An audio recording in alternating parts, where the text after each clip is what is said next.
Monsieur le Président, j'établis d'abord que ce n'est pas moi qui vais chercher les gens pour les induire en erreur.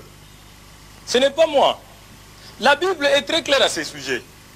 Et je vous prie, pour ce faire, de consulter Jacques, chapitre 1, verset 1 à 12. Vous constaterez que ce que j'ai dit est vraiment vérifié. Si votre délicatesse peut permettre que je prenne la Bible pour que je vous en fasse lecture. Prévenir Satan le diable. Monsieur le Président. Le juge assesseur fera la lecture à votre intention. Merci, Monsieur le Président. Prenez la Bible. Épître de Jacques, chapitre 1, versets 14 à 15. Je cite.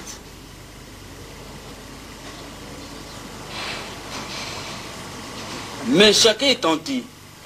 Et quand il est tenté, il est attiré et pris au piège par son propre mauvais désir. Ensuite, le mauvais désir conçoit et donne naissance au péché. Et quand le péché est pleinement développé, il donne naissance à la mort. Fin de citation. Merci, monsieur. J'espère, monsieur de l'assistance, que nous avons tout suivi. La Bible dit, avec netteté, que mais chacun est tenté, non pas par le diable, mais par son propre mauvais désir. Puis son propre mauvais désir, quand il a conçu, enfante le péché. Et le péché parvenu à son terme, produit la mort. Voyez-vous que jusque-là, je ne suis pas engagé. Dieu dit, voici, je mets devant toi les biens et les mal. Mais toi, choisis les biens afin que tu vives. C'est dans Ésaïe, Dieu dit ça. Voici, je mets devant toi les biens et les mal. Dieu dit, je mets, c'est Dieu lui-même qui met les biens et les mal devant l'homme. Il dit, mais toi, choisis les biens afin que tu vives. Mais Dieu met les mal. Les mal, c'est quoi? Les mal, c'est qui?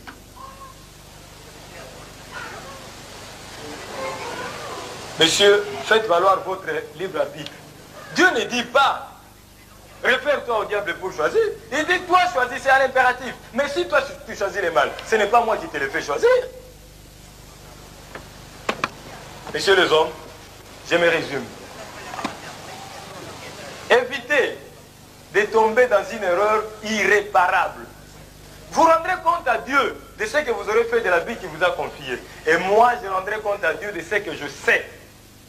Non, messieurs les hommes, vous êtes tout simplement victimes de votre mauvaise foi. Les hommes de l'époque du Christ voulaient la puissance. Les hommes de l'époque du Christ voulaient la domination. Les hommes de l'époque du Christ voulaient régner. Ils ont refusé Dieu. Ils l'ont crucifié. Vous n'êtes pas mieux, vous. Les hommes de l'époque actuelle.